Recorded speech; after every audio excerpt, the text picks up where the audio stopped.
2025, ¿el año de la victoria o de la guerra eterna? 3 años de resistencia al invasor.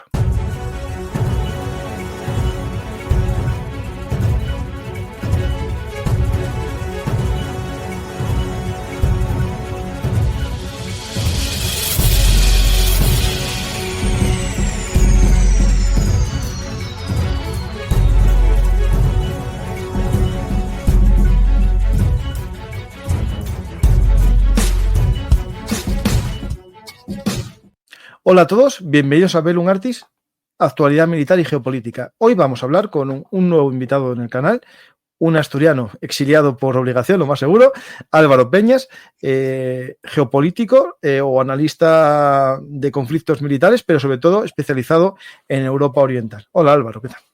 Hola Francisco, exiliado como tantos, sí, la verdad es que cuando vuelve a Asturias... Por suerte estoy aquí. Sí, no, pero ya te digo, yo recuerdo volver a Asturias, a Gijón, a ver a viejos amigos y el 90% estaban fuera de Gijón, así es, así que bueno, desgraciadamente así es.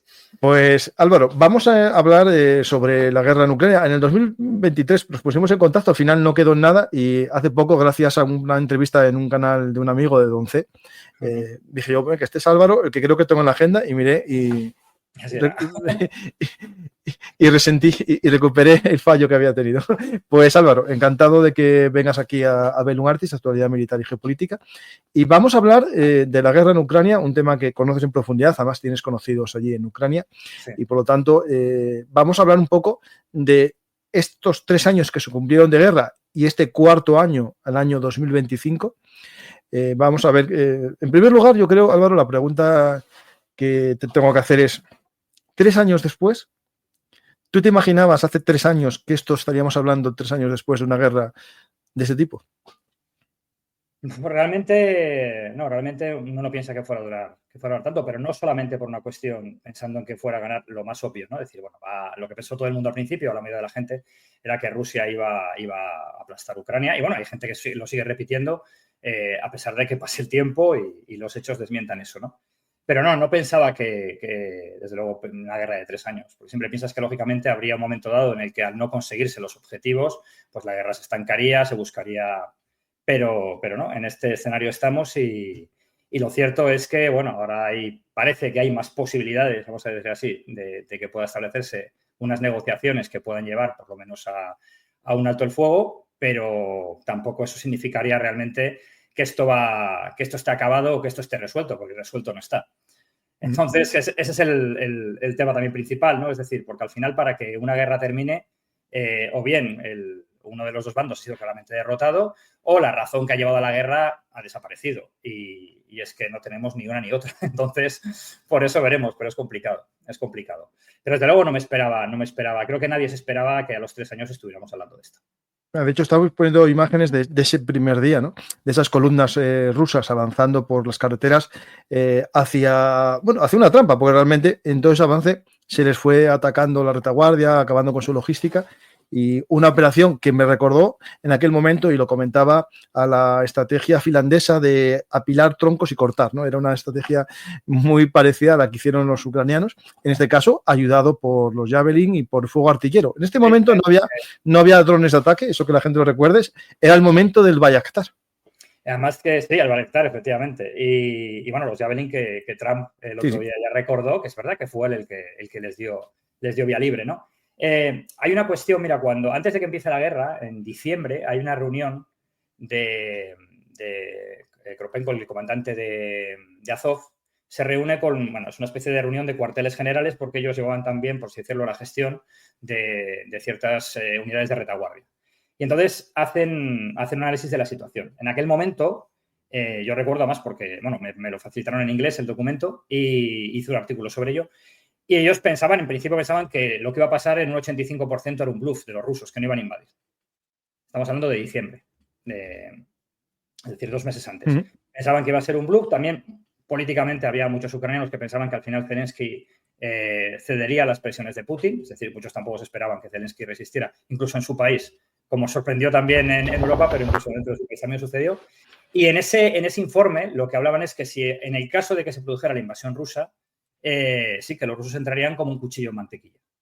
Y lo que se hablaba era de gestionar, pues eso, los focos de resistencia y de cómo hacer efectivamente una guerra en la que el enemigo pudiera entrar, pero atacar sobre todo sus suministros, su retaguardia, un poquitín realmente como vimos que fue pasando, o con focos como, por ejemplo, el mismo en el que estuvo Azov, ¿no? El Mariupol, donde, bueno, pues al final los rusos se encontraron con una batalla larguísima para poder hacerse con el control total de la ciudad, ¿no?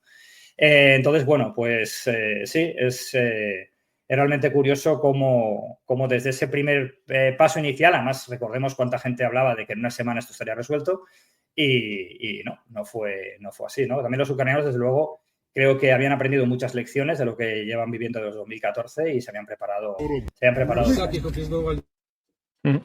Estoy poniendo imágenes de esos momentos, sí. ¿No? Porque claro, esta operación especial, ¿no? Como se vendía, se basaba en una premisa casi de una operación más que militar, una especie de operación de recuperación del control, ¿no? Parecido a lo que pasó en la primavera de Praga, ¿no? Es decir, vamos a recuperar un territorio que es nuestro, porque contamos con parte del gobierno y vamos a hacer una operación quirúrgica, tomar núcleos de poder y el resto caerá como un castillo de naipes, ¿no? Y momento clave fue esta batalla de Hostomel, ¿no? Y ahí se mostró que Ucrania no estaba bromeando, iba a defender su territorio. Sí. Ahí creo que de todos modos en esto creo que se cometen sobre todo muchos errores también por parte de la inteligencia rusa, ¿no? Por un lado, porque si recuerdas la propaganda de aquellos días, lo que veías en canales como Russia Today, pues eran imágenes de ucranianos rindiéndose, yo realmente parece que estaban esperando que iban a estar tirándoles flores cuando entraran en Ucrania y que todo el ejército ucraniano iba a deponer las armas, ¿no? Y luego incluso la operación, la planificación de la operación, ¿no? Esos policías antidisturbios que son aniquilados, ¿no? Porque claro, los llevan ahí a primera línea. Hubo muchos fallos aparte con el tema de las comunicaciones, demostrando que en algunas cosas seguían bastante anticuados. Y bueno, al final pues se encuentran con que la operación militar especial lógicamente fracasa, porque como bien dices el objetivo era otro y la idea lógicamente era colocarle al final un gobierno afín, ¿no? Le han llegado a tachar incluso hasta de operación antiterrorista, lo cual ya acaba siendo un poco absurdo, ¿no? Como hicieron también con el caso de los chechenos, ¿no? Entonces, bueno, creo que efectivamente esta imagen de los vehículos blindados de hecho no se ha vuelto a ver. Creo que si viéramos, bueno, recuerdas también lo que hicieron, ¿no? Los ucranianos cuando hicieron aquella exposición en la capital, en Kiev, con todos los vehículos destrozados. Y para mí eso es la gran prueba de ese fracaso realmente de la operación militar especial. Luego ya empieza otra cosa, que es lo que también, aunque los rusos lo sigan llamando operación militar especial, lo que pasa a continuación ya es completamente distinto. Sí. Esto sería el primer momento que tenía como objetivo cortar, ¿no? La cabeza que es Kiev y fracasan y empieza la contraargumentación, ¿no? De que realmente el objetivo no era tomar Kiev, que fue todo un engaño muy inteligente, ¿no? Del ejército ruso para debilitar el Donbass. Pero ¿qué sucede? Que el propio relato mata al contrarrelato, se contrarrelatea, porque realmente no hubo avances en la zona del Donbass casi hasta el 2023, perdonad. Así es. Sí, además que, claro, a ver, insisto, hay varias cosas ya fuera de lo que era el ámbito militar, pero es decir, el presidente Yanukovych, el expresidente ucraniano Yanukovych, que fue el que huyó con la revolución del Maidán, lo acercan a Minsk, a Bielorrusia. Lógicamente eso es por algo, ¿no? O sea, evidentemente yo creo que la idea era volver a instalar a Yanukovych o a alguien de su confianza en la presidencia ucraniana. Y también creo que creían que iba... De hecho, hubo muchos rumores también cuando empieza la guerra sobre un posible golpe de Estado contra Zelensky. Es decir, creo que había varias ideas que daban por sentado y que al final no se cumplieron. Claro, si a eso le sumas que te encuentras una resistencia mucho mayor de la esperada, a eso le sumas también que tus comunicaciones son un desastre o que someten a algunos errores. Creo recordar que es en Odessa que lanzan a no sé cuántos paracaidistas, los lanzan en el mar, porque habían calculado mal el punto. O sea, hay una serie de errores que son muy graves y que lógicamente, y bueno, y sobre todo porque no esperaban que los ucranianos resistieran como y que murieron, recuerda, en los primeros días casi 20 generales, porque un problema que tenía la falta de comunicaciones hacía que los propios generales fuesen casi en cabeza. Vimos imágenes que a mí me recordaban casi a la Segunda Guerra Mundial y a la Primera, con una mesa de camping, los generales con un mapa e intentando comunicar persona a persona las instrucciones. ¿Por qué? Porque no tenían unas buenas radios. Hubo un concurso de modernización de las radios, pero quedó en nada, y llegaron a tirar, que eso ya fue el gran error, de teléfonos móviles basándose en las antenas ucranianas. Claro, eso es el el colmo de madre mía. De hecho, fíjate, eso que decías con lo de la modernización es un detalle que también hay que tener muy en cuenta, ¿no? Porque mucha gente se ha tragado, incluso sigue tragando, no, es que el ejército ruso... Recordarás creo que es en el 2012 hay un programa de modernización del ejército o de profesionalización. Pero al final, como ven que es muy caro y eso cuesta mucho dinero, lo que hacen es volver, bueno, pues es una mezcla también con las tropas de reemplazo. Es decir, y que muchas de esas ideas se quedaban por falta de presupuesto, no se llevaban adelante. Entonces, claro, creo que mucha gente se sorprendió cuando vio lo que estaba pasando porque no entendían cómo es posible que no fuera un paseo militar, ¿no? Como se esperaba, ¿no? Y luego unidades que eran buenas, como el caso de Hostomel. Pues, en Hostomel pidieron la joya del ejército. Sí. Ahí tenías, ya te digo, entonces y bueno, de hecho, lo que se ha dicho es que, lo que se comenta también muchas veces, ¿no? Que el ejército ruso de ese momento ya ha desaparecido, ahora estamos hablando de otra cosa. Sí. Es decir, porque esas unidades quedaron muy, muy maltrechas. Pues esto fue el comienzo.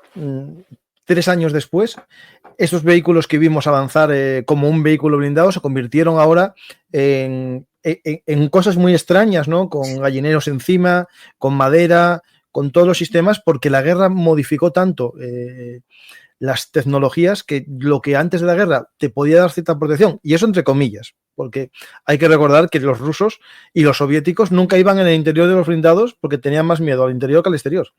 Y ahora lo que hacen es poner una estructura para ir encima del blindado.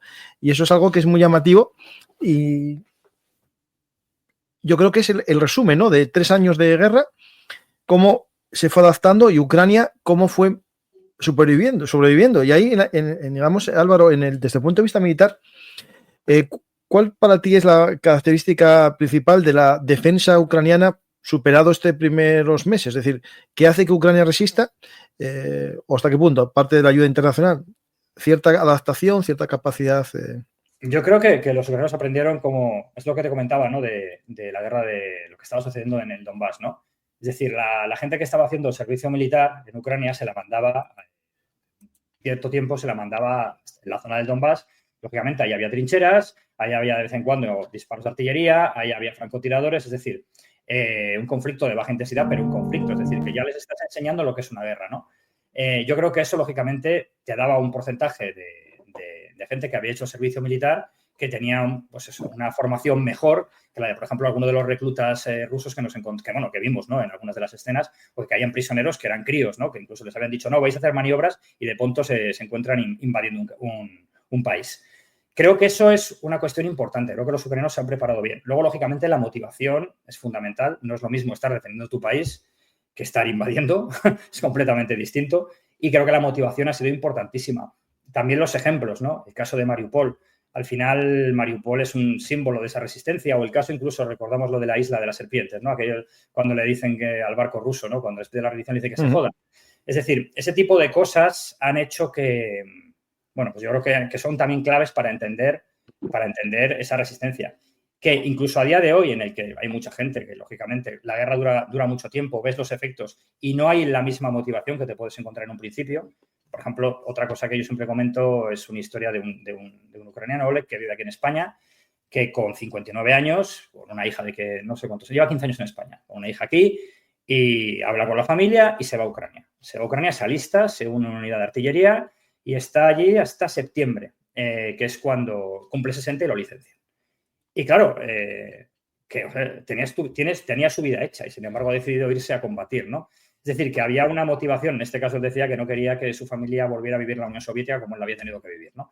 Esa motivación yo creo que es clave para entender esa resistencia. Esa motivación y luego que creo que, como he dicho, hicieron hicieron los deberes y se prepararon para lo que en el fondo todos sabían que iba a llegar. Yo creo que a la larga todos sabían que una situación así se podía repetir. Desde el momento en el que Rusia pierde el control político que mantenía con Yanukovych en Ucrania, pues entonces es cuando dicen, bueno, esto va a acabar pasando. Y más después de haber visto lo que había pasado en Georgia o también incluso pues otras intervenciones militares, ¿no? Como en Siria. Es decir, que en cierto modo, y bueno, y aparte porque conocen muy bien la política rusa. Entonces, creo que para mí la clave es eso. Te decía que incluso a día de hoy, en el que hay gente en la que ya no hay las mismas ganas de combatir o de alistarse como antes, te sigues encontrando a gente que, pudiendo no ir al frente, sin embargo, opta por alistarse e ir al frente. Es decir, que eso sigue existiendo, que lógicamente no es como al principio de la guerra, en el que la gente, bueno, pues la llamada a combatir, incluso creo que fue la Legión extranjera, que varios soldados ucranianos quisieron desertar para ir a combatir. Es decir, que fue muy llamativo. De hecho, creo que llamó la atención a toda Europa porque fue un ejemplo de patriotismo, pero vamos, realmente digno de admirar, ¿no? Entonces, creo que sobre todo la motivación, y creo también que los ucranianos han aprendido muy bien, también es una explicación por cómo se desarrolla la guerra, a utilizar el armamento occidental. Se han adaptado muy bien a dejar de ser un ejército postsoviético, ser un ejército occidental. Yo tengo un amigo que está sirviendo en fuerzas especiales y él me contaba que cuando su instructor de la OTAN les enseñaba cosas, al final les decía el instructor, bueno, ahora yo os enseño a vosotros. Pero a ver cuando me enseñas a mí. Vosotros me vais a enseñar a mí, ¿no? Claro. Entonces, creo que eso también los ucranianos, evidentemente en una situación como esta, a fuerza Orcan, ¿no? Como se suele decir, creo que los ucranianos se han puesto mucho las pilas con eso. Y luego también, esto me llama la atención porque luego muchas veces oyes a mucha gente, no, si están utilizando este equipo no son ucranianos, tienen que ser americanos, británicos. A ver, creo que han demostrado con creces que son capaces de manejar armamento moderno, son capaces de manejar los cazas occidentales, son capaces de hacer absolutamente de todo. Entonces creo que a veces hay una especie casi de consideración como si fueran, no sé, un pueblo perdido de las montañas, como si fueran los pastunes, ¿no? Ahí en Afganistán. Yo no tengo dudas que a nivel táctico, a nivel, digamos, de brigada, ahí nos tienen que dar mil lecciones al resto de países europeos porque son muy buenos combatientes, pero les falta algo para dar ahora el toque, ¿no? El rematar, que es a nivel, digamos, ya de división, a unir cuerpos de ejército, porque claro, cuando tú tienes que romper un frente grande, no te vale, eso es, a ver, ¿cómo explicarlo de una manera, pero es la realidad, operar más de 2 blindados, ¿no? Es decir, eso se vio pocas veces en esta guerra, en el ejército ruso, porque les destruyen todos, y en el ejército ucraniano no se ve muy frecuentemente, es decir, no porque no tengan, en Kursk vimos columnas, pero eran columnas de 8 blindados que dejan a la tripulación y se van, ¿no? Es decir, porque no te puedes quedar en un terreno, es un terreno que te queda un blindado, te lo destruye. Sí. Pero hace falta un nivel más alto de guerra, ¿no? Pero ¿qué pasa? Que para hacer experimentos se hacen en tiempos de paz. Ahora, en guerra, yo creo que Ucrania no puede permitirse decir, no, vamos a funcionar a nivel de división, ¿no? Y además también un problema a tener en cuenta, que Ucrania también ha tenido que luchar contra ese modelo soviético que tenía su ejército. Yo sé, además, porque ha sido publicado, también conozco casos que me han contado de allí, de problemas con oficiales que funcionaban a la manera rusa, es decir, que no tenían ningún tipo de aprecio por la vida de sus soldados y lógicamente, Ucrania no puede hacer ese tipo de... No se puede permitir perder hombres a la ligera, como por ejemplo parece que a los rusos no les importa, ¿no? No, es que han tenido ese problema también, igual que problemas con corrupción, como también los hay en el ejército ruso. Pero lo que pasa es que, bueno, por muchísimas veces más, lo que pasa es que aquí solamente se nos habla de la corrupción de un bando, pero eso también, combatir eso, creo que también es complicado. Lo que dices sí es cierto, ¿no? Bueno, sí es cierto que la operación, cuando conquistan Gerson, echan a los echan de Kharkiv. Es decir, ahí sí tienes ahí fue un exitazo esa contraofensiva ucraniana, realmente fue espectacular y encima le quita a Rusia la única ciudad importante que había conquistado, ¿no?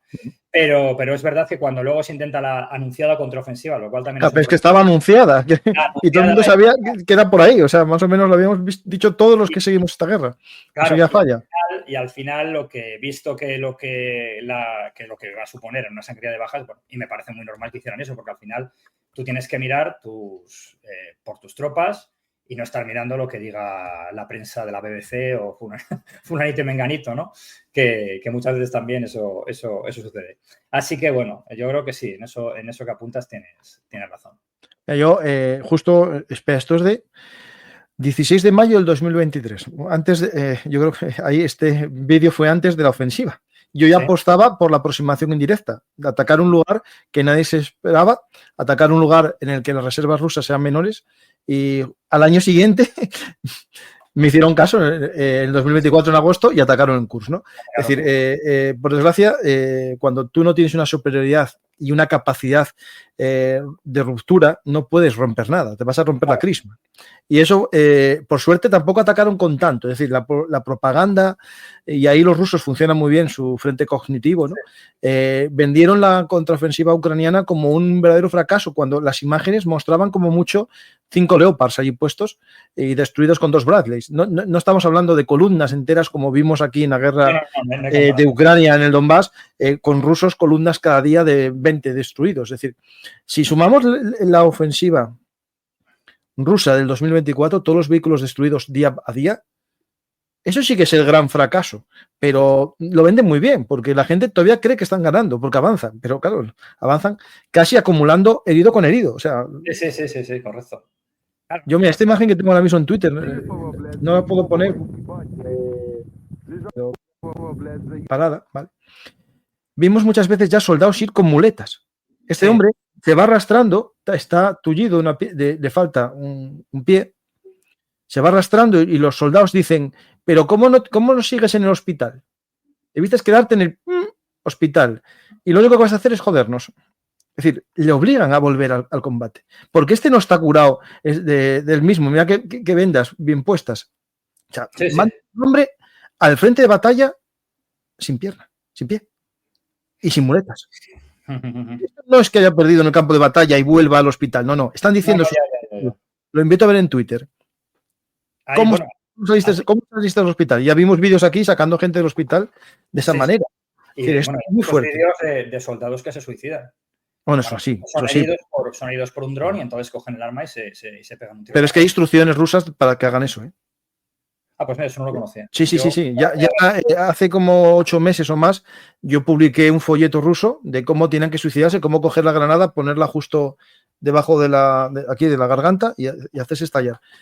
Ese mismo flyer crearon versión en norcoreano también, para los norcoreanos. Y es algo que aunque nos parezca extraño, hay una instrucción de que se suiciden antes que quedar prisioneros.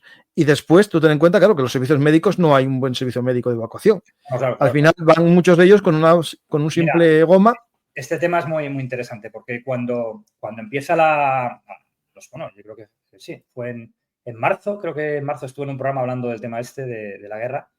Y recuerdo que, pues estuve en una mesa en la que todo el mundo estaba diciendo que aquello era Rusia un desfile, etcétera, ¿no? Que iba a caer de un día para otro. Y yo recuerdo que comenté lo que pasaba con las vendas, ¿no? Yo empecé a hablar de cosas que estaba viendo, que estaba sucediendo, que habían pasado los primeros días. Y yo un amigo mío, además, este chico tiene una gran experiencia como fotógrafo, fotoreportajes. Entonces, yo le conocí, incluso ganó un premio cubriendo las manifestaciones en Taiwán, su día. Y yo le conocí porque fue detenido por la policía bielorrusa contra las protestas en Bielorrusia. Y la experiencia que vivió allí fue de película, o sea, fue completamente surrealista. Le quisieron hacer un papel poco más o menos como que estaba conspirando contra el Estado bielorruso, con las historias. Al final la embajada lo logró sacar de la cárcel y este chico se alistó como paramédico para ayudar en Ucrania. Entonces, claro, yo hablé con él y le pregunté por las vendas. Digo, oye, ¿has podido coger material? ¿Habéis podido ver material de los soldados rusos? Y me dice, sí, son vendas de los años 70. Eso lo tengo yo en un programa. Alberto Rojas, el periodista del Mundo, Rojas, cuando le entrevisté por primera vez, dijo, Paco, te voy a enseñar una cosa. Sacó una venda del año 1970 y pico. Sí. Es decir, eso no está, digamos... Mira, de hecho, hace poco pregunté a una médico de Oviedo para ver si el Hospital Central podía dar excedentes a Ucrania, ¿no? Me lo preguntó Anfisa y dije, sí, yo pregunto. Y dijo, no, pero Paco, yo no te puedo dar algo... no puedo hablar con el hospital que antes, que cuando vaya a tirarlo a la basura, os lo dé, porque si está caducado ya no vale, no tiene... Perdió la asepsia. Pues imagínate algo del año 1960, o sea... Sí, claro. Es que creo que la ratio de bajas, creo que era de cada 3, 1, me parece que era. Sí, eso es un ratio que va en cuenta de la lógica de 1,9, 1,10, que sería cuando hay servicios médicos, claro. Creo que en Vietnam era 1,5, 1,7, en la guerra de Golfo 1,9, Y aquí Claro. es 1-3, es una auténtica, claro, lo que dices que al final, claro, no solamente los muertos que tienes en el momento, sino que luego muchos de esos soldados heridos van a acabar, pues, como van a acabar, ¿no? Entonces, y luego, bueno, un tema también que es muy llamativo respecto a eso es lo que antes comentaba, ¿no? Con ese modelo de pensar soviético. Es decir, esa falta de la poca importancia de la vida del soldado, ¿no? Pero también afecta a Rusia como sociedad. Es decir, si tú coges, primero lo hace Wagner, ¿sabes? Cuando empiezan con aquellos planes de reclutar las famosas unidades Storm, los presos, ¿no? Creo que llegan a más de 50.000. Pero es que luego el Ministerio de Defensa, una vez Wagner ha sido cesado, lo sigue haciendo y hay casos ya tan tremendos como que gente que comete un delito directamente cuando es detenido dice, no, me quiero alistar para ir a la guerra. Y claro, y hay gente que ha vuelto a casa, que esto también es aterrador, asesinos que vuelven a su casa después de, creo que eran 6 meses, ahora no sé si habrán ampliado el plazo, pero al principio eran 6 meses. Gente que ha vuelto y ha vuelto a asesinar y gente que de pronto, pues la familia de la víctima se encuentran en su barrio otra vez al asesino porque estaba condenado a 20 años de cárcel, a 25. Claro, 6 meses fuera. En su casa. Y hay caníbales, satanistas, o sea, es totalmente alucinante. Claro, si tu concepto para moral es ese, pues... No, y después ahí también, después ya la valoración, hablando con rusos de verdad, no prorrusos, con rusos diciendo, bueno, a ver, aunque esto no vaya bien, limpiamos a Rusia de presos, limpiamos a Rusia de borrachos y limpiamos a Rusia de minorías étnicas. Es decir, eso es su mentalidad, que nadie está analizando, pero esa mentalidad existe. Es decir, para ellos lo que está muriendo no es lo bueno de Rusia, porque a eso lo está cuidando muy bien Putin de llamar a filas a gente por cupos. Es decir, no, está ahora mismo buscando gente por dinero, que $40.000 para mucha gente es más de lo que puede soñar en toda su vida, y están yendo a la guerra por eso, y no van por patriotismo. Los patriotas ya murieron, los que fueron al principio, los primeros voluntarios, que a mí me seguía un chaval y me contó que iba a ir y después me mandó desde el frente y ya no volví a saber de él, no sé si porque ya no me quiere escuchar o porque él falleció. Ese fue por nacionalismo, era antiguo Spetsnaz en la reserva, sí. Y se fue voluntario. Pero los que van ahora van por los $40.000 y a ver si sobreviven. Pero ¿qué pasa? Que los jefes cuando llegan les dicen, ¿tú quieres sobrevivir? Dame $15.000 y no vas a primera línea. Y entonces van los pringadillos. Entonces, como tiene que haber un conjunto de pringadillos por compañía, ¿qué hacen? A los que están en muletas los dejan en muletas en el frente de batalla. Y eso es la causa. De hecho, yo ya puse un par de vídeos de cuando esto se descubrió. Claro, el gobierno ruso dice, ostras, tenemos que hacer algo. Y detienen a esos capitanes, pero no porque esté mal, sino porque se enteró la gente. Sí. No porque lo vayan a cambiar, lo vayan a solucionar, sino por... Pero es que lo que decías con lo que es Yakutia, de donde más soldados se habían reclutado para la guerra.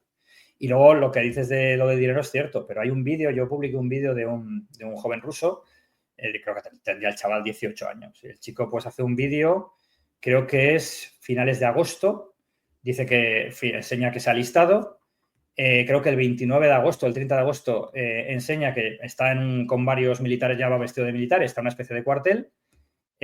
Bueno, el día antes había publicado otro vídeo de que viene la guerra y tal. Al día siguiente está con los compañeros. 2 semanas después, el 14, está en Kursk diciendo que va a morir, que ha sido una mala idea, que su comandante es un bastardo, etcétera, etcétera. Y creo que al día siguiente, a los 2 días, estaba muerto. ¿Qué instrucción militar ha recibido ese chaval? No. ¿Qué le anda? Un Kalashnikov le ha dicho, dispara contra ese árbol. O sea, es criminal. O sea, es una cosa... dirán, no, es que ya vino el servicio militar. Entonces, como ya cumplió el servicio militar, ya sabe mucho. No, porque ese chaval tenía 18 años. 18, o sea, no es nada, es verdad. No tenía ni servicio militar. No, se le hizo el servicio militar, claro.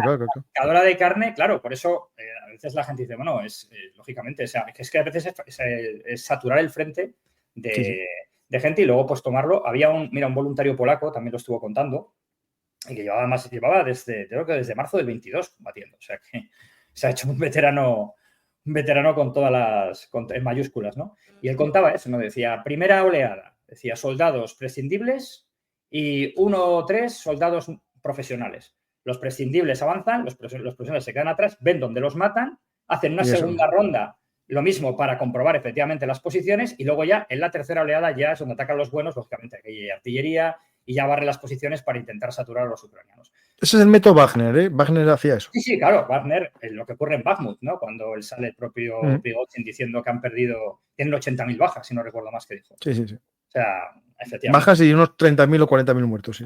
Sí, tremendo. Bueno, y después, claro, esto cuando estamos hablando de esto, hablamos, bueno, de los muertos, ahora se habla de ya 100.000 reconocidos con nombre y se llega a 250.000, según algunos cálculos, muertos, ¿eh? Sí, Muertos. sí, claro. A De ver, hecho, luego si lo vamos al ratio de 3, nos llega al 1.850.000, que más o menos 850.000, 900.000, que sería ese ratio que estábamos comentando de 1 al 3. ¿Qué pasa? Que, claro, mucha gente dice, Rusia vence porque en el mapa está venciendo. Pero claro, hay un desgaste tan grande del ejército ruso que tira de los almacenes, ¿no? De esas famosas campas, ¿no? Que ya vimos sacar de todo ahí. Los T-90 ya no quedan casi. Y lo que no vimos nunca es los T-14, los Armata, ni uno, porque yo tengo ya mis dudas, ya ni desfilan los Armata. Porque, claro, es que el tema, Álvaro, esto es propaganda, claro. ¿Cómo puedes tú hacer desfilar un T-14 por la Plaza Roja el año pasado, cuando solo desfiló un T-34? Sí, cierto. Porque claro, te dirá el pueblo, espera, ¿tienes T-14 aquí desfilando en vez de mandarlos al frente para que luchen por la malpatria, los tanques? Pero Rusia dice, pero si los pierdo no me queda nada. Pero claro, lo del T-62, cuando empiezan a aparecer T-62, entonces se dice, no, pero los T-62 en realidad es para utilizarlos como... De artillería, sí. De artillería. Bueno, sí, empezaron a contar películas hasta que, bueno, el primer vídeo que salen unos soldados ucranianos celebrando que habían capturado un T-62, pero claro, es que no pasa mucho tiempo y vemos a los T-55. Es que ya los de los T-34 dices, bueno, es que como sigan así, van a vaciar los museos. O sea, eso es una señal de que está ocurriendo algo, ¿no? El problema es que, como dices también, la propaganda funciona muy bien, los mantras están muy establecidos y bueno, pues Rusia tiene tanques, tiene una máquina mágica que le crea tanques. Y vemos que no es así. Lógicamente, eso nos está diciendo algo. Nos está diciendo que la situación no es, de luego, para tirar cohetes. Pero bueno, claro, el mantra es que Rusia avanza, sí, puedes mirar los planos y ver los avances, pero insisto, creo que tardarán 83 años en tomar Ucrania a este ritmo. Sí. Entonces, ¿cuál es el otro mensaje? Es que Ucrania está colapsando. Es que es continuo también, pero es que yo llevo viéndolo todos los años de la guerra. Y no solamente por parte de la propaganda rusa. Medios como la BBC, medios americanos, un día están diciendo que Ucrania va a ganar la guerra y 2 días después están diciendo que Ucrania está a punto de colapsar. O sea, es unos vaivenes tremendos. Y, lógicamente, pues, claro, Ucrania también tiene problemas, como es lógico. Aguantar 3 años esta guerra es un coste tremendo. Pero, claro, el caso es que no ha colapsado nada. Es decir, y el caso de Kursk también es muy llamativo. Es decir, llevan más de 6 meses ocupando territorio ruso, lo cual es una afrenta. Lógicamente, es un sopapo en la cara a Putin. Y Putin dio órdenes, creo que en octubre, ¿no? De que tenían que acabar ya con lo de Kursk. Hasta han ido y los coreanos y al frente de Kursk, bueno, incluso los ucranianos han logrado reconquistar parte del territorio perdido, pero no los echan de allí, ¿no? Creo que todo eso debería hacer pensar cuando a veces la gente da opiniones muy... No, está claro que... No, bueno, vamos a ver. La situación no es tan clara y sí, eso no significa que mañana el frente... O sea, Rusia tiene muchos más soldados y no van a colapsar. Pero evidentemente eso no significa que estén ganando ni que vayan a poder avanzar y ni que vayan a tomar una gran ciudad, que eso también está... Ese tipo de batalla no se ha dado aún, pero creo que Rusia la va a huir porque, no sé, no pueden hacer como hacían en la Segunda Guerra Mundial y mandar a millones de soldados allí porque no los tienen. No, el tema es ese, es que el problema es que no los tienen una necesidad de mano de obra porque hay un paro, no hay casi paro, porque la gente tiene trabajo en la industria que paga mejor que el ejército intenta pagar más y llegará un momento que la gente decidirá vivir con un sueldo menor o ir al ejército y morir, y es un problema que tiene. Y después, no solamente este es el problema, sino cuando se acabe la guerra, si se acaba o hay un alto el fuego, ¿cómo va a gestionar Rusia? Ucrania va a tener el mismo problema. Pero Ucrania no lo buscó.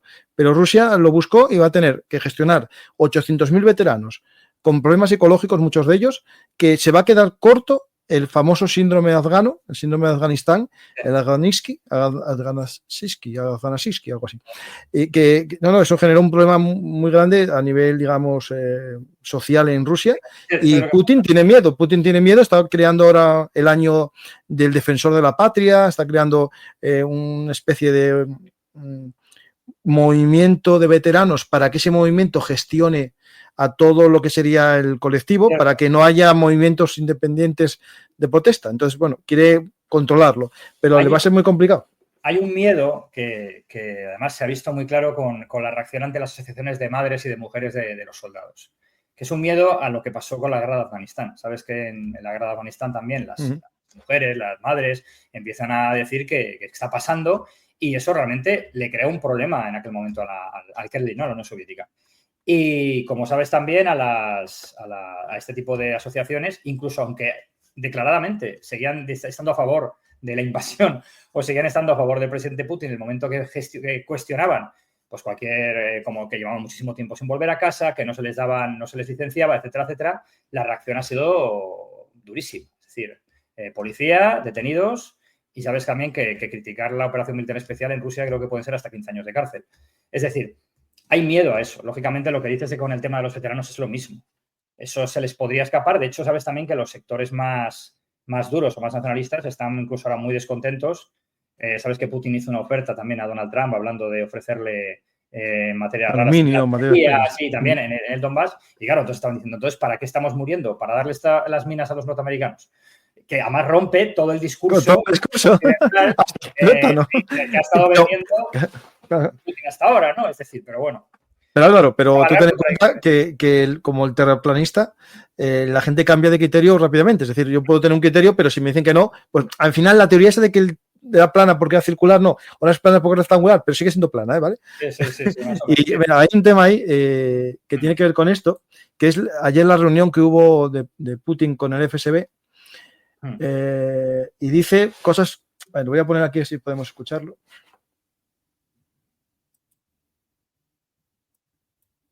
No, espera, que silencie el... идеологических клише своих предшественников, которые эти проблемы в свое время спровоцировали и украинские y otros региональные кризисы. Bien, ¿vale? Важно, es importante que los actuales партнеры демонстрируют compañeros, no socios, espera. Взгляд на партнеры демонстрируют demuestran pragmatismo y visión realística de las cosas. Ellos están abandonando los estereotipos y las reglas así llamadas mesiánicas y los clichés ideológicos de sus predecesores. Básicamente lo que está diciendo que el nuevo gobierno de Estados Unidos, bueno, que son socios, eso dice, esa palabra es interesante, y que está cambiando los estereotipos, es decir, que está negociando con ellos. Y vamos a más y... Aquí dice, son los soldados rusos de la operación especial con su valentía y sus victorias diarias quienes han allanado el camino para un diálogo serio sobre la solución de la crisis ucraniana y otras. Bueno, eso lo vamos viendo, un poco lo que está diciendo así rápidamente. Nosotros siempre hemos dejado claro, Rusia nunca se ha negado a resolver la crisis ucraniana de forma pacífica. Eso es falso porque llegó muchos momentos que decía que no iba a negociar, lo dijo muchas veces, no es nuevo. Los primeros contactos con la nueva administración norteamericana nos trae la esperanza. Existe una voluntad mutua de trabajar para restablecer las relaciones bilaterales. Algunas élites occidentales siguen centradas en preservar la inestabilidad global y tratar de perturbar el diálogo ruso-estadounidense. Debemos aprovechar todas las oportunidades que se nos presenten a través de la diplomacia y la inteligencia para contrarrestar estos intentos. La seguridad de algunos no puede lograrse a expensas de otros. Qué chiste, ¿no? Y ciertamente no a expensas de Rusia. Claro. Ahora va de víctima.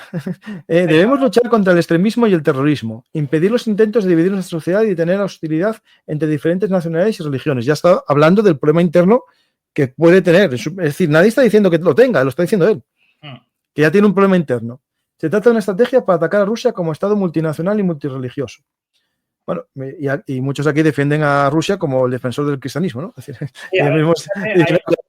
que ya tiene un 20% de población aquí. Sí, hay varias cosas muy interesantes ahí. Bueno, por un lado hay un dicho, ¿no?, en Europa del Este que es no te creas nada hasta que Kremlin lo desmienta.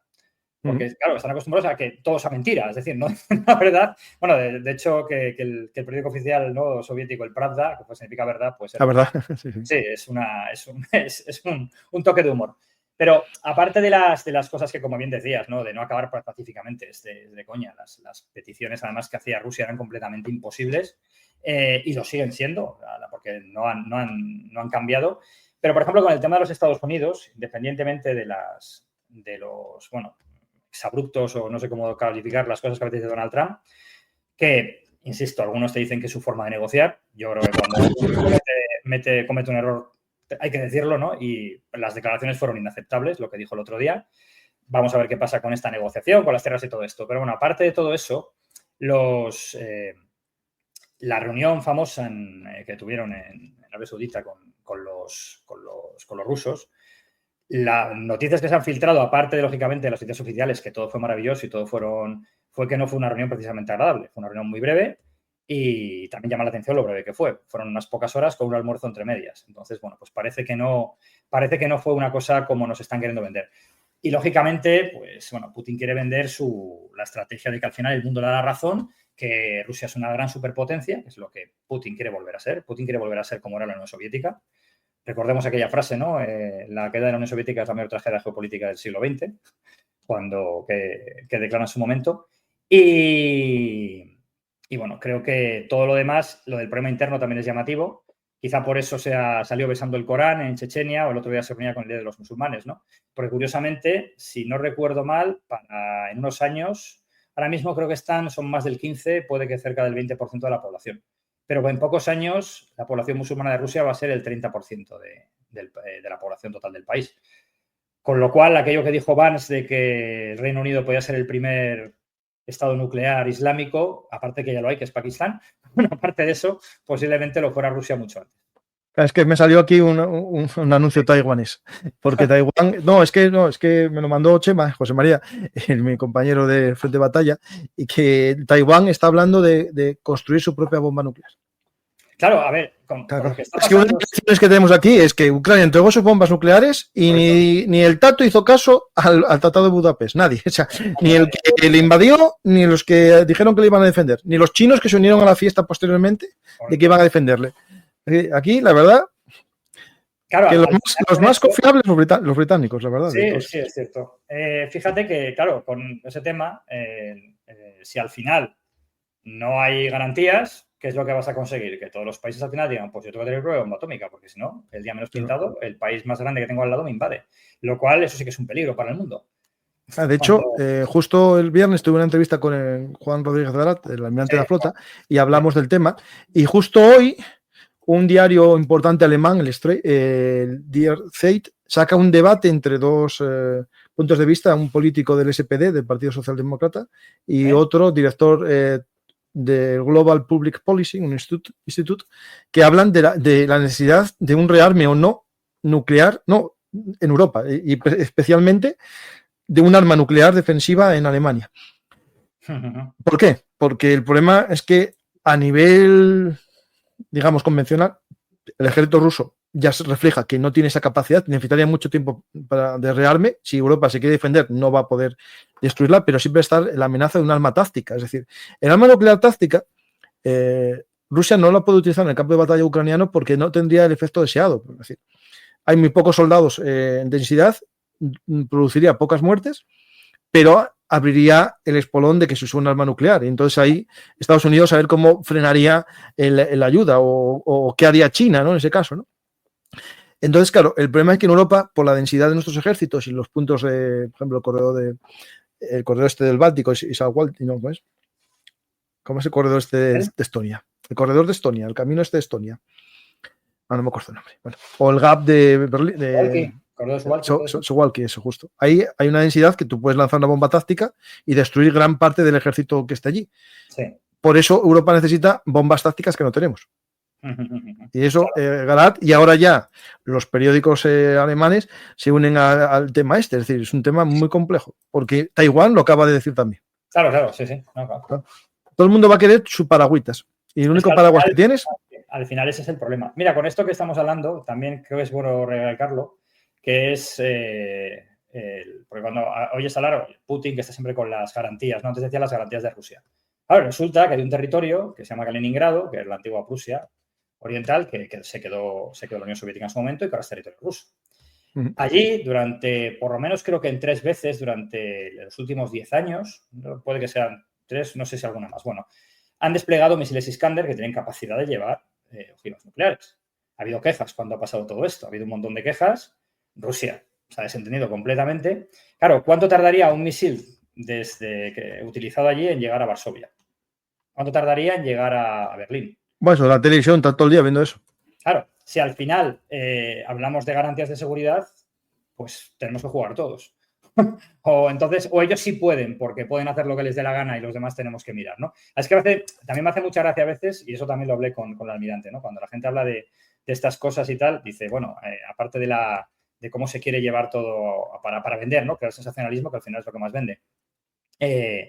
Bueno, es que la gente que está aquí defendiendo todas las políticas del Kremlin están viviendo en sitios que supuestamente serían atacados por el Kremlin. Sí, eso es algo que Galat lo dice mucho, sí. Sí, claro, o sea, es muy curioso. Sí. Y después muchos que critican Occidente viven todos aquí. Por supuesto, y todos estos, los grandes oligarcas, sus familias siguen viviendo en Europa Occidental, o yendo a internados suizos, o yendo a esquiar a Aspen en Estados Unidos. Es decir, esto es una risa constante, pero siempre hay un tontín, ¿no? Un tontín útil que aplaude con las orejas lo que no le beneficia, ¿no? Fíjate, esto es curioso, un detalle. El otro día estaba saliendo, ha habido ya varios casos de la polémica, pues es que el gobierno de sudafricano tiene muchísima relación con China y con Rusia. Sí. Y Julius Malema, el líder racista negro radical... Bueno, ese si lo dice un blanco de los negros, se lleva a cárcel. Se monta, pero claro, hace poco hay hay varias declaraciones suyas, ¿no? Que Putin es uno de los suyos, que ellos estarían dispuestos a matar por Putin, etcétera, etcétera, etcétera. Pues al mismo tiempo ofrecieron a sudafricanos blancos irse a Rusia para sacarlos de un país tan terrible. O sea, es como muy gracioso, ¿no? Por un lado, tienes a los rusos haciendo una labor propagandística, ¿no? De esos sudafricanos que se han ido a vivir huyendo del horrible occidente, que es caos, violencia y asesinato, y por el otro lado están apoyando precisamente a los que hacen que esos blancos se tengan que ir de allí. Sí. O sea, es muy llamativo. Claro, yo vi un vídeo de un campo de fútbol cómo gritaban muerte a los africanos y tal, y cortarles la cabeza y eso. Y muerte a los granjeros, sí. Pues vamos a las preguntas del público, hay varias preguntas, pero hay una observación por aquí que quiero matizar, dice por aquí Francisco, que hay que aprender de la historia, cómo Rusia venció en la Primera y en la Segunda Guerra Mundial. Bueno, la primera, me tenéis que enseñar la lección porque acabaron con el régimen zarista, tuvieron que bajarse los pantalones en Brest-Litov, entregar toda Ucrania, Estonia, Letonia, la mitad de Bielorrusia, Polonia, y todo eso para una paz, para que no siguiese avanzando el ejército alemán. Por lo tanto, cuidadín con la historia. Y segundo, ¿verdad? Pero ¿cuál fue el país que más muertos puso en la Segunda Guerra Mundial? Pues los soviéticos. Por lo tanto, vencer sí, pero vencer con 30 millones de muertos frente a los 5 millones que haya tenido Alemania en ese frente, pues tampoco me salen las cifras para que sea un éxito. Es decir, si eso es la forma de valorar el éxito, no lo veo. Claro, y además un tema que es también importante, que eso porque a mí ha ocurrido mucho. Creo que la media de edad en aquel momento de la Unión Soviética, creo que era los 16, 17 años. Había más hijos por familia. Claro. Había muchísima gente joven. En la media edad ahora, también les pasa a los ucranianos, pero creo que la media edad está en los 42. No, es que a ver, esta guerra está yendo a gente mayor. Sí, es cierto, sí, no, y ves a mucha gente mayor. Incluso tú sabes que hay gente, y esto lo he hablado también con ucranianos, que van, hombres de 50 años, porque quieren que sus hijos no vayan. No, esa es la idea. Por eso no quieren que sea obligatorio menos de 25. 25 años no vas, es cierto. Ellos saben, y lo sabe Rusia, que el futuro suyo como sociedad está en juego en esta guerra. Si mueren los jóvenes no hay futuro. Y vamos a sociedades más envejecidas y hay gente que la mentalidad tiene como en el siglo XIX, es decir, pensando que me sobra población, puedo enviar a morir a miles de personas y si van a caballo, y si van en burro, van en burro. No, ya no estamos en ese lugar. Ese mundo ya no es así. No, ni los moscovitas ni los de San Petersburgo quieren eso. Es decir, esto funcionará con los pobres desgraciados que no tienen otra opción o tienen unas deudas que tienen que pagar y no funcionará. Y después por ahí alguien me decía que Ucrania nunca tuvo bombas nucleares, sino que eran rusas. No, eran soviéticas. Y los soviéticos eran más que los rusos, porque había otras repúblicas. Y estados, porque Rusia, Ucrania... Rusia no. Rusia estaba asumida como Unión Soviética. Pero Bielorrusia y Ucrania eran estados, tenían su pasaporte propio y tenían durante un tiempo asiento en la ONU. Porque eran estados, no eran, digamos, una república asociada, sino un estado asociado distinto al resto de territorio soviético. Es decir, generalizar ruso y soviético es un error, porque se ve en la población. Disminuyó la población de la URSS respecto a Rusia muchísimo. Es decir, la gente tiene asociado aquí Rusia, pero la población no es la misma que la URSS. Es mucho menor. Bueno, quitas casi 90 millones menos o más. Pues vamos, si queréis, a las preguntas, a ver qué nos tienen por ahí la gente. Felicidades por el directo. ¿Hay alguna posibilidad? Bueno, es verdad, que no preguntamos la pregunta al millón. A ver, Ucrania. Como está el frente de batalla, si se sigue apostando por la defensa de Ucrania puede resistir el año, incluso mejorar la situación, o crees que Rusia puede mejorar más todavía? Pero yo creo que Ucrania pues, si se le proporcionan los medios para hacerlo, Ucrania puede seguir resistiendo. Pero es verdad que hay que insistir en que cuando se habla de todo lo que se ha mandado, muchísimas cosas no se han mandado. Se han anunciado, o sea, bueno, paquete de ayuda, tal, pero en el caso de Estados Unidos, de lo que prometió Biden ha llegado poquísimo y de hecho los ucranianos se lo han echado muchísimo en cara diciendo, oye, es que nos has dicho, nos van a mandar esto con todo. ¿Cuándo se empezó a hablar de los cazas? Hace un montón. ¿Cuándo empezaron a llegar los cazas? Pues hace nada. ¿Cuántos llegaron? ¿Quiénes han mandado los cazas al final? Los daneses, por ejemplo, ¿no? Con sus 16, los franceses.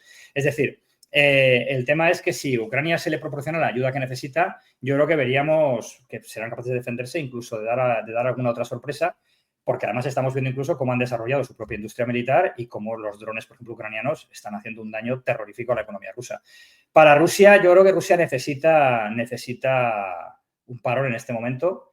Los avances se han ralentizado mucho en este 2025, porque el ritmo, el número de bajas yo creo que era ya demasiado incluso para ellos, lo que pasó en 2024, ese acelerón que metieron ha tenido un precio altísimo y luego los problemas de la economía rusa que lógicamente están ahí.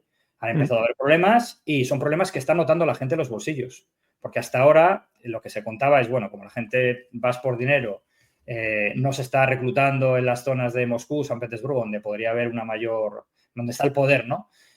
Todo eso ha hecho que hasta ahora las protestas, claro, aparte de cómo han funcionado, ¿no? Reprimiendo rápidamente cualquier cosa, las protestas contra o la insatisfacción por la guerra no se ha expresado públicamente. Se expresa de otra manera. Eso es curioso porque cuando lo ves a veces en temas como en canales de Telegram rusos, hay una cantidad, a veces incluso en comentarios, por ejemplo, con la operación de Kurd, los comentarios sobre Putin en su contra eran más del 60-70%. Y hablamos de muchísimos comentarios, ¿no? Incluso ves cómo se generan agencias, o sea, noticias falsas para contrarrestar el relato. Es decir, hay una guerra y propagandística interesante. Pero creo que Rusia también tiene problemas, no solamente de armario, es decir, cada vez son más dependientes de Corea del Norte, eso también nos tiene que estar diciendo algo. Sí. Hoy más. El arma básica de la Rusia, que siempre fue la artillería, y los blindados ya vemos cómo están, y la artillería, cada vez más artillería viene ya directamente de la artillería de Corea del Norte, ya no es solamente la munición. Entonces, bueno, creo que claro, pero insisto, Ucrania tiene que estar respaldada. Y eso creo que es fundamental. Voy a poner una imagen que vale más que 1000 palabras. El antes, sí. El 2022, el después. Sí, los vídeos de caballería que puse ayer en frente de batalla. Esto es una imagen de retaguardia, lo más seguro, pero yo ya tengo imágenes con soldados con un RPG. Ese no es en retaguardia, es una zona cercana a zona de combate. Los burros famosos que hablé yo ya al principio, parecía que estaba loco, ahora ya se ven imágenes todos los días de los burros. Sí. Y la realidad es que los primeros que compraron los burros, lo contaron ellos mismos, que lo hicieron porque tenían que hacer 20 kilómetros a pie para llevar los suministros a la primera línea de batalla de su unidad.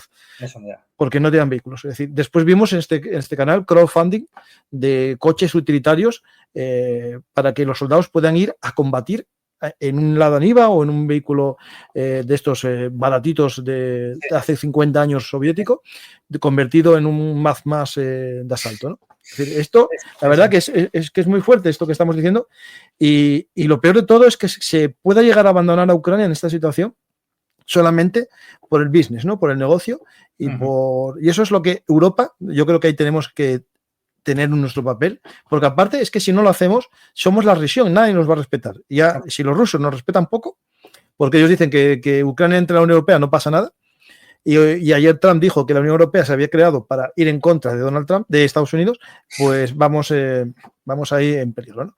La verdad. Pues Álvaro, vamos a ver qué preguntas nos tiene la gente.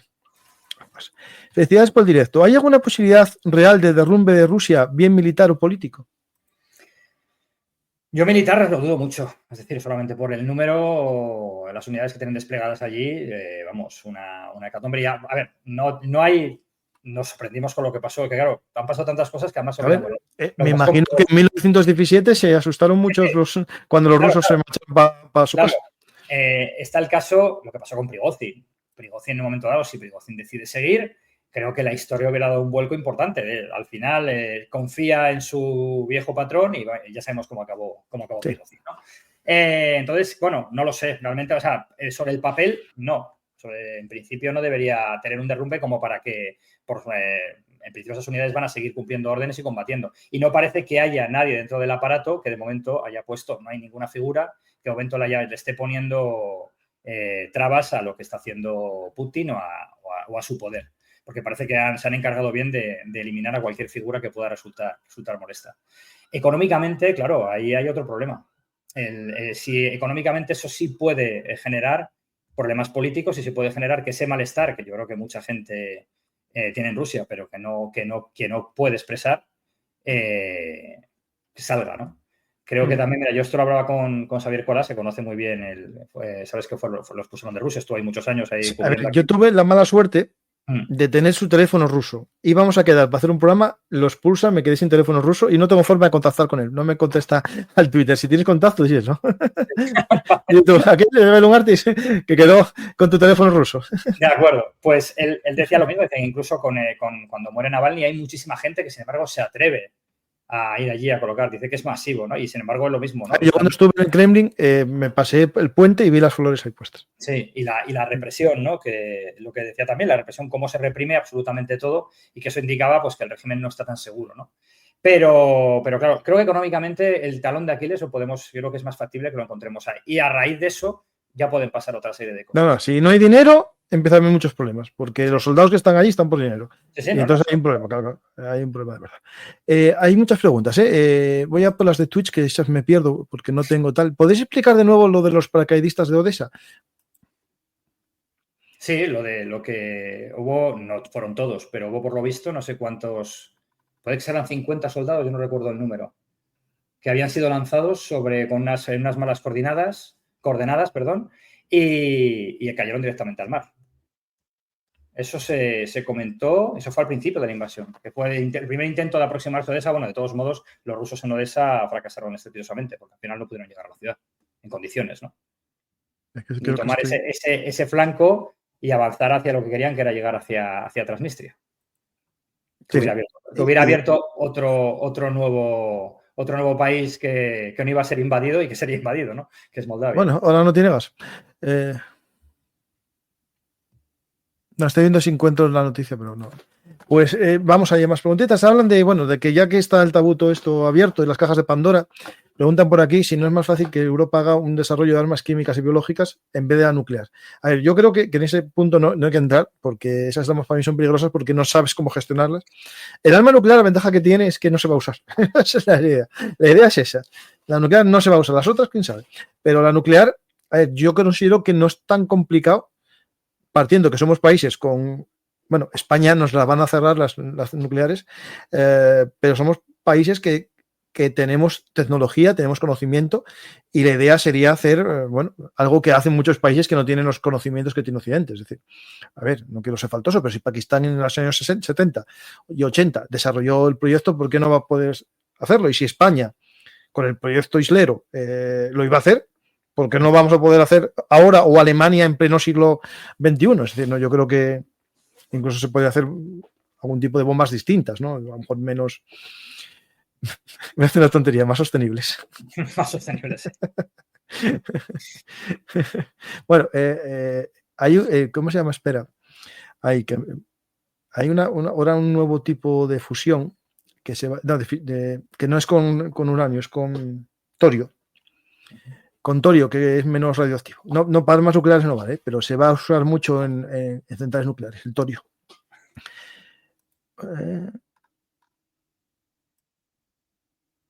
Hablando de la defensa europea, ¿no había un escudo de defensa aéreo europeo? Están en desarrollo, ¿no? Se iba a hacer la apuesta por el sistema israelí, con una combinación con uno alemán, una historia así, sí. Por ahora no tenemos ese proyecto. Eso sí que tenemos que tener nosotros un propio paraguas, porque España tenemos 2 baterías Patriot, se compró en 3 más de mejor tecnología y se van a las otras 2, me parece que vender o algo así, o dar a Ucrania. Son interesantes. Yo recuerdo un amigo que es concejal en la capital lituana, Vilnius, y también es diputado, y me decía que cuando estuve con él, pues, poco tiempo después de que hubiera empezado la guerra, y me decía que la mayor preocupación que tenían, que se han dado cuenta en la capital, es: ¿y si nos bombardean, dónde nos metemos? porque no hay metro. Sabes que, por ejemplo, Helsinki creo que tiene capacidad, los túneles que tienen allí, para meter a 600.000 personas. Pero es que Finlandia está pensado todo para la guerra. Sí, correcto. Y sin embargo me decía eso, ¿no? Es decir, que de pronto un montón de gente ha empezado a decir, oye, hay que replantearse las prioridades porque estamos viendo que esto está pasando. Es decir, ¿quién no dice que esto no nos vaya a pasar a nosotros, ¿no? Así que sí, es una necesidad muy a tener en cuenta. Dice aquí Valentín, que es cierto, Paco, no es difícil construirla, lo difícil es el vector, eso es cierto, tienes toda la razón, lo complicado es el vector, pero ahí entra la posibilidad, y lo digo, la posibilidad de desarrollar nuestra industria, porque España tiene una empresa aeroespacial que está incipiente. Vais en contacto con ellos porque el proyecto Miura, nuestro cohete espacial, que tiene ideas muy buenas y la idea de desarrollar un cohete espacial reusable tipo los que usa SpaceX, lo está haciendo una empresa española, Miura. Podemos desarrollar nuestra industria también en ese aspecto, es decir, no hay casi ya, está en los proyectos espaciales de la Agencia Europea, que podemos ahí usarlo de base, pero si somos capaces de lanzar cohetes, ¿por qué no vamos a ser capaces de hacer un misil? Es decir, y de hecho, no es del todo verdad porque Francia los tiene y el Reino Unido los tiene. Tiene sus vectores nucleares, es decir, no... Ahí. La batería antiaérea en Turquía, ¿qué hace? Bueno, esto está con un compromiso de la OTAN, es decir, la OTAN tiene unos compromisos de que las carencias de un país lo puede cubrir otro país OTAN. Y en este caso nosotros cedimos o alquilamos, me parece, a Turquía nuestra batería por el problema que hubo en la zona de Siria en su momento. Creo que dentro de poco vence y ya vuelve. Pero ahí no estoy yo seguro. ¿Cuántos años tardaría Europa en tener armas nucleares? Bueno, yo ahí no veo que sea mucho tiempo. El tema es, a ver, si estamos debatiendo si centrales nucleares sí, centrales nucleares no, para producción eléctrica, así vamos a lo otro. Es decir, yo creo que ahí tendríamos que primero ver cuánto hay de tontería en el tema de las centrales nucleares y cuánto hay también, desde mi punto de vista, de una campaña de largo plazo para destruirlo. Es decir, esto desde los años 80 hubo una movida para quitar las centrales nucleares en Europa, ¿no?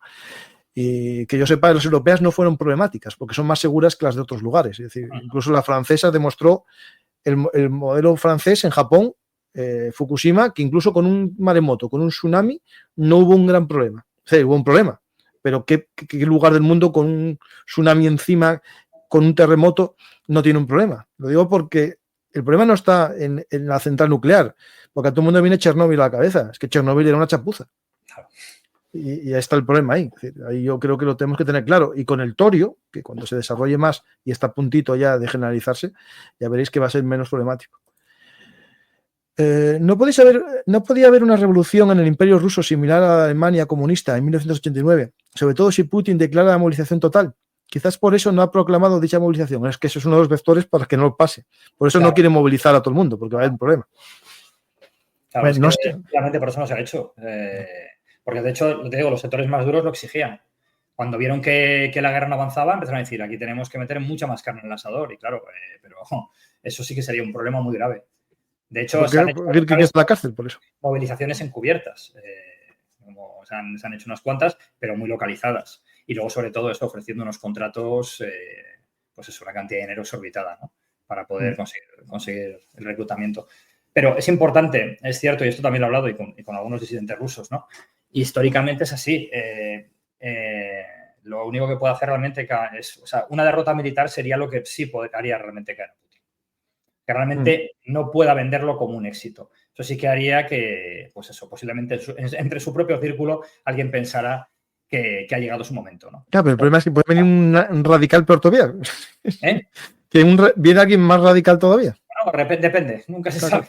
Bueno, pero bueno, puede venir un radical. Siempre como que Putin es el moderado, pero claro, después pero bueno, es que pero ves que junto a él hay de todo ahí. Falta Rasputín, pero seguro que hay un astrólogo mirando ahí las cartas. Y sabemos que Dugin no va a ser, porque a mí me da que el papel de Dugin es. No, Dugin no. En Occidente, ¿no? Pero bueno, que es cierto que es la Primera Guerra Mundial la que hace caer a los zares y Afganistán es fundamental para la caída de la Unión Soviética. Sí. Es decir, que eso es así. Bueno, dice aquí Rasputin es ahora Elon Musk, sí, en el otro lado. Bueno, o Elon Musk es el verdadero presidente, no sabemos, quién sabe. Ya sabéis que no puede ser presidente por no nacer en Estados Unidos y por tanto, a lo mejor es el verdadero presidente. Pues Álvaro, muchas gracias, que ya son las 5 y tenías que marchar.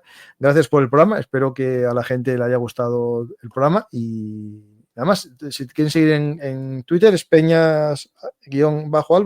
Penas. Sí, bueno, sí, la ñ no existe, sí. No existe en el mundo anglosajón. Tengo un perfil triste. Penas-Álvaro, sí. Así es. Sí. Pues muchas gracias, a todo el mundo. ¿Y quieres decir algo ya? Espérate. No, que sí, que gracias por la invitación y que es un placer, que además es muy, muy interesante hablar de todos estos temas y que está bien también poder... hay que recordar muchas veces cosas que han pasado y repetirlas una y otra vez porque vivimos en un mundo de propaganda y de noticia inmediata que al final te quedas sorprendidísimo cuando ves cómo mucha gente ha comprado una propaganda que es completamente, a veces es absurda, pero así es. Hay que recordar eso, ¿no? Todos los que hablaban de los 3 días o de lo que la operación, aquella famosa maniobra de tal, y pues todo eso ha quedado completamente desacreditado. Entonces, bueno, pues es importante también recordar, porque tenemos memoria de pez, desgraciadamente, ¿no? Sí. Bueno, ahí si nos vamos a los objetivos estratégicos, como decía Maquiavelo, la guerra es la continuación de la política por otros medios. ¿Qué pasó? ¿La causa era desnazificar? No, siguen los mismos y de hecho ahora son más nacionalistas contra Rusia y como dijo...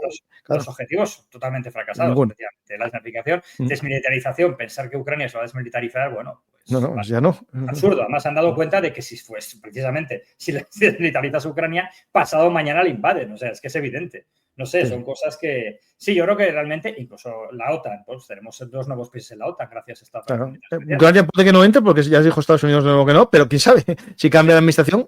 Fíjate, pero fíjate también que cada vez hay más voces que dicen que la única garantía real es esa.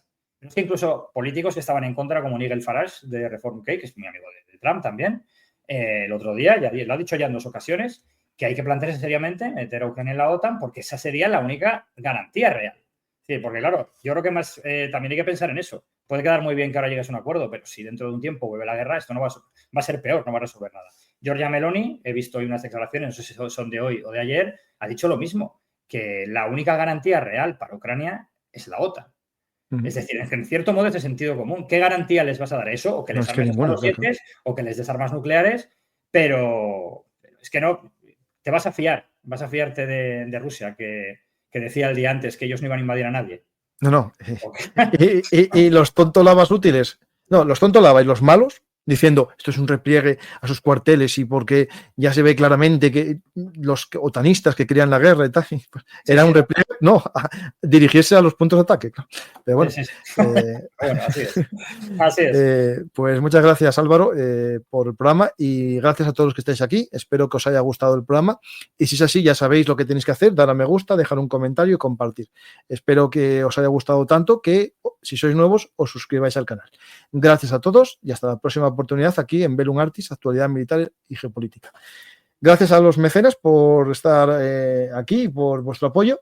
Y si sois asturianos o del norte de España, el próximo miércoles, día 5, voy a estar en Gijón, en el Ateneo Jovellanos, dando una pequeña charla o conferencia, mejor dicho, sobre un mundo convulso, este mundo que nos toca vivir, cada vez más complejo. Voy a intentar explicar brevemente unos puntos clave para después la gente que está allí que pregunte y yo intentar dar respuesta a sus dudas.